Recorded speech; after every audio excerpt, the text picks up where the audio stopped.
মানুষের স্বভাব হলো, মানুষ একটা অপরাধ করার পর যখন লজ্জা হয়, নিজেকে নিজে ভৎসনা করে, আমি কি করলাম, কাজটা তো আমি অন্যায় করে ফেলেছি, ভুল হয়েছে, আমি তো গুনাহ করে ফেলেছি। ঈমান থাকলে তার ভিতরে অপরাধ বোধের অদৃশ্য দাহনে তাকে জ্বালাতে থাকে, আত্মসমালোচনা হয়। হ্যাঁ, এটা যখন হয় তখন তার কাজ হলো তওবা করে ফিরে আসা।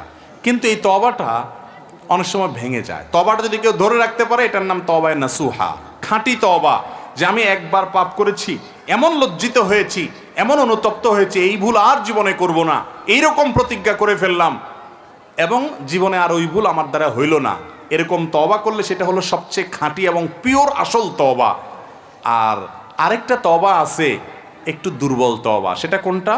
আমি পাপের কাজ করার পর ছেড়ে দিলাম, আবার পাপের কাজ হয়ে গেছে, শয়তান আমাকে কাত করে ফেলাই দিছে, তখন আমি আবার কি করব? তওবা করব। আমাদের অনেক ভাইরা আছেন, দ্বিতীয়বার তওবা করার সময় শয়তান এসে তাকে কানে কানে বলে যে তুই পাগল হইছস, একই অপরাধ, একই পাপ, একই গুনাহ কয়বার করে আল্লাহর কাছে মাফ চাবি, শরম হয় না তোর?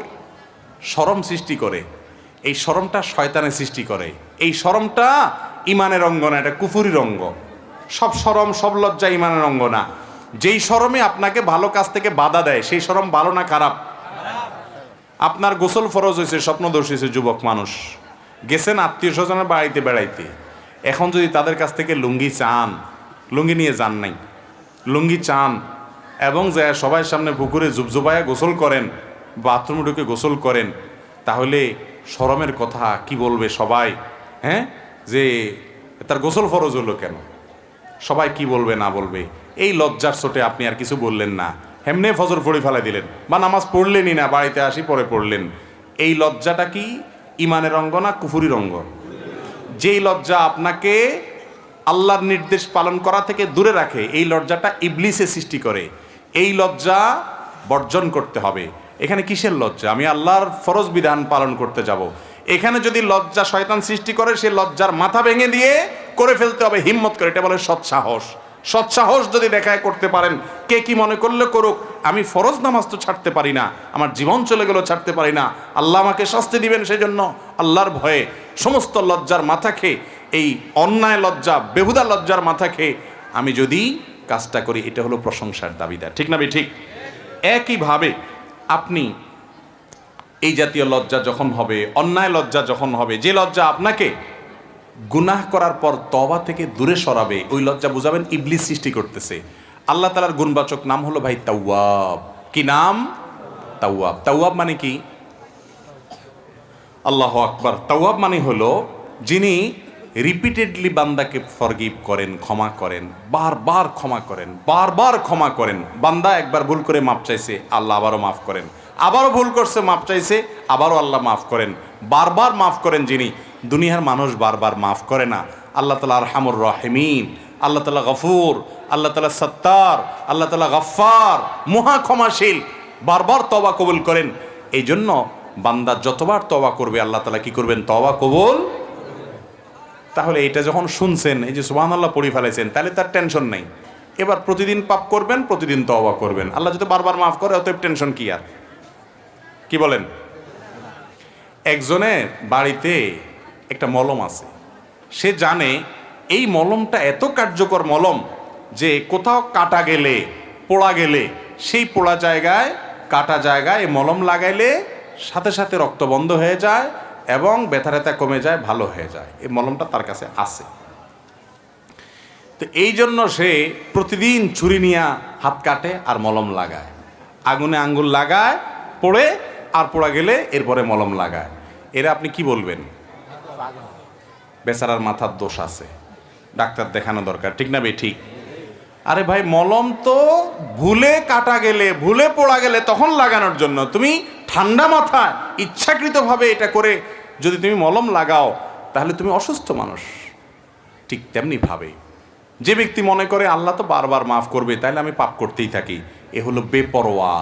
এর মাফ হওয়ার সম্ভাবনা কম, কারণ বান্দা যখন ভয়ে সন্ত্রস্ত হয়ে মাফ চায়, তখন আল্লাহ মাফ করে। আর যদি বেপরোয়া হয়ে যায়, কিছু না, আল্লাহ তো মাফ করবই। এরকম কিছু লোক আছে নিজেরা খুব বেশি ইমানদার মনে করে, যে আরে আল্লাহ না মাফ করবে, অসুবিধা নেই। বন্ধু বান্ধবরা বিশেষ করে আকাম কুকাম করার সময় আপনাকে ফুসলাবে, বলবে যে আরে আল্লাহ মাফ করে দিবে, কিছু হবে না, এক টান দে, আছে না নাই, এক টান দে আল্লাহ মাফ করবে। হুজুর ওয়াজ করছে শুনোস নাই, আল্লাহ বারবার ক্ষমা করে বেটা, প্রতি টানে মাফ চাবি। এরকম বন্ধু যদি থাকে তাহলে বুঝবেন এই বন্ধু ইবলিসের দোসর। এই বন্ধু আপনাকে জাহান্নামে নেবে, এই বন্ধু আপনাকে নষ্ট করবে, এই বন্ধুর সঙ্গ আপনি ত্যাগ করবেন। ভাইরা আমার, আল্লাহ বারবার মাফ করবেন, তখন আপনি চেষ্টা করছেন বাঁচার জন্য, পারেন না, নিজেকে নিয়ন্ত্রণ করতে, হয়ে গেছে, লজ্জায় মাথা হেট হয়ে আল্লাহর সামনে মাথা নত করে একাকী আল্লাহর সাথে কথা বলবেন, আল্লাহ আমি তওবা করছিলাম, আবার ভঙ্গ হয়ে গেছে, আল্লাহ আমার দ্বারা হয়ে গেছে পাপটা, আল্লাহ আপনি আমাকে মাফ করে দেন, আমি খুবই লজ্জিত, আর কখনো করব না। নিজেকে আগের বারের যে তওবা হয়েছে তার চাইতে এবার স্ট্রং তওবা করার জন্য বেশি করে শাসন করবেন, নিজের উপরে শাস্তি আরোপ করবেন, নিজেকে বলবেন ঠিক আছে আর এদিকে রাস্তায় যাব না আমি, যাতে তওবাটা আরেকটু যেন লাস্টিং করে। আবারও যদি তওবা ভেঙে যায়, এরপরে তওবাটা আরও শক্তিশালী করবেন। এভাবে আস্তে আস্তে আপনার তওবাটা যেন বেশি লাস্টিং করে এই চেষ্টা করবেন। আপনি 2 দিন পর পর তওবা করবেন, প্রতি মিনিটে মিনিটে তওবা করবেন, ঠান্ডা মাথায় পাপ করে তওবা করবেন। এটা বেপরোয়া ভাব। বেপরোয়া হলে মনে রাখবেন আল্লাহর যেরকম গুণবাচক নাম আছে গফফার, আল্লাহর যেরকম গুণবাচক নাম আছে তাওয়াব, আল্লাহর সেরকম আরেকটা গুণবাচক নাম আছে, সেটা কি? কাহ্হার, মহাপাকড়াওকারী। আল্লাহর পাকড়াওর মতো কারোর পাকড়াও হয় না। আল্লাহ তাআলা বলেছেন ওয়া উমলি লাহুম ইন্না কাইদি মাতিন। আল্লাহ ছাড় দিয়ে রাখেন, কিন্তু যখন ধরেন এমন ধরেন নড়ার কোনো সুযোগ। আল্লাহ ছাড় দেন কিন্তু ছেড়ে দেন না, ছাড় দেন কিন্তু ওই বড়শিতে মাছ ধরার মতো। মাছ যখন বড়শি গিলে ফেলে, মাছ ধরেন না, টান দেয়, বড়শির মুখে যখন, মাছের মুখে যখন বড়শি লেগে যায় তখন কি করে? প্রথমে ছেড়ে দেয়, রশি ছাড়ে না, যে তার শক্তি যা আছে এতে লাফালাফি করি যেন সব শেষ হয়ে যায়। যখন শেষ হয় এরপরে কি করে? আস্তে করে কন্ডা শুরু করে, ঠিক না বে ঠিক? তো মাছ আলা যেরকম ছাড় দেয় কিন্তু একসাথে ছেড়ে দেয় না, আমার মালিকও ছাড় দেন কিন্তু ছেড়ে দেন না। ও অপরাধকারী ভাই আমার, আল্লাহ তাআলা ক্ষমাশীল, এ কথা শুনে বেপরোয়া হয়ে যায়েন না। আল্লাহ যে কঠিন পাকড়াওকারী সেটাও মাথা রেখেন। আল্লাহ তাআলা আমাদেরকে সেভাবে তওবা করার তৌফিক দান করুন। তাহলে তওবা করে, তওবা যদি ভেঙে যায়, মন খারাপ করা যাবে না। শয়তান যদি আইসা আপনাকে তখন নিরাশ করে দেয়, না তোর আর মাফ হবে না বেটা, এতবার মাপ চাইছিস তারপরও ভেঙে গেছে, দূর আর কি লাভ হবে, তা কাকাম কোকাম করতে থাক, দেখা যাক পরে একসাথে কিছু একটা হয়ে যাবে। বুঝবেন যে ইবলিস বড়টা লাগছে আপনার পিছনে।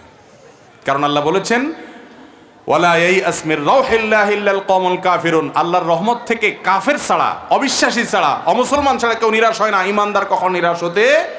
আল্লাহ বলেছেন লা তাকনাতু মির রাহমাতিল্লাহ, বান্দা আল্লাহর রহমত থেকে নিরাশ হয়ো না। আমাদের অনেক ভাইরা আছেন বলে এত পাপ করছি, এত অপরাধ করছি, এত মেয়ের সাথে হারাম সম্পর্ক করেছি, এত অন্যায় করেছি, আমার বোধহয় মাফটা বার হবে না রে। সে নিরাশ হয়ে যায়। কেউ দাওয়াত দিল বলে না আল্লাহ আমারে মাফ করবেন না। আল্লাহ বলেছেন তাদেরকে লা তাকনাতু মির রাহমাতিল্লাহ, ও পাপিষ্ঠ, যে নিজের প্রতি অনেক জুলুম করেছো, অনেক অবিচার করেছো, অনেক ক্ষতি করেছো, লা তাকনাতু, নিরাশ হয়েও না আল্লাহর রহমত থেকে। ইন্নাল্লাহা ইয়াগফিরুয যুনুবা জামিআ, তুমি যদি হালখাতা করো, আগের সব বাদ দিয়ে নতুন জীবন গড়বার সংকল্প করো, আল্লাহ তাআলা তোমার আগের সবগুলা গুনাহ, সবগুলো অপরাধ ডিলিট করে দিবেন, সব রিমুভ করে দিবেন, ফরম্যাট করে দিবেন। আল্লাহ তাআলা সেই রহিম। কিন্তু প্রতিজ্ঞা করতে হবে পরিবর্তন করে আসার, নতুন জীবন গড়ার সংকল্প করব না ইনশাআল্লাহ। আরে ये कुश्ती तो है उम्र भर की, कभी वो दबा ले कभी तू दबा ले। শয়তানের সাথে লড়াই তো ভাই আজীবনের। কখনো শয়তান আপনাকে হারায় ফেলবে, আপনি উঠে আবার তওবা করে শয়তানকে হারায়া তওবাটাকে একটু লাস্টিং বেশি যেন হয়, বেশি দিন যেন তওবাটা টিকে থাকে, সহজে না ভাঙে, এই চেষ্টা করবেন। আল্লাহ তাআলা আমাদের সবাইকে তৌফিক দান করুন।